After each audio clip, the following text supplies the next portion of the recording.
waxaan ugu hambalyeeynayaa ciidanka booliska Soomaaliyeed anigana caawa soo wakiishay madaxweynaha Jamhuuriyadda Federaalka Soomaaliya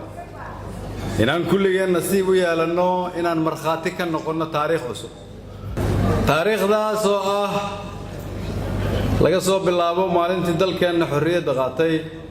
iyo intii ka horeysaba waxa jihaad ugu jiray dalkan inay dhisaan gabdho Soomaaliyeed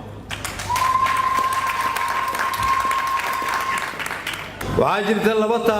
taariikhatii horeysay oo ahayd rag diidanaa in gabdhaha xuquuqdooda la siiyo inay qayb ka noqdaan madaxnimada qaranka inay noqdaan hogaamiyaasha kana noqdaan qolooyinkii dalkan ku lahaa xaq ay ku lahaayeen iyo kuwa cusub oo aan anigu koow ka ahay oo ah in dumarka Soomaaliyeed xuquuqdooda loo dhameystiro lana siiyo wax walba ay xaq u leeyihiin si bulshadana ay u noqoto bulsho caafimaad qabta qaran guuleysanayo ma jiro haddii aan la siin qayb walba oo bulshada ka mid ah xuquuqdeeda haddii gabdhaha Soomaaliyeed ay shacabka Soomaaliyeed ka yihiin 50% indhaha aan iska xirno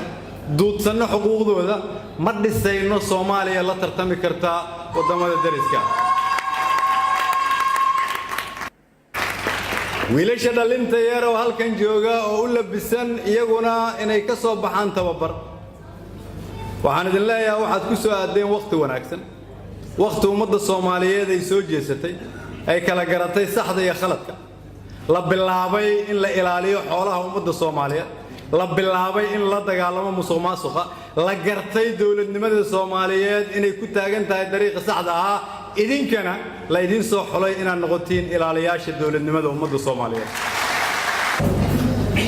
qoriga qalin baan ku bedelnay qabiilkii iyo qabyaaladina qaranniman ku bedelnay qursigii qab baan ku bedelnay haddii qaar idin ka mid ah ay wali shaki qabaan in loo noqonayo meeshii laga yimid ana caawa idin cadeynayo way dhamaatay taariikhdii hore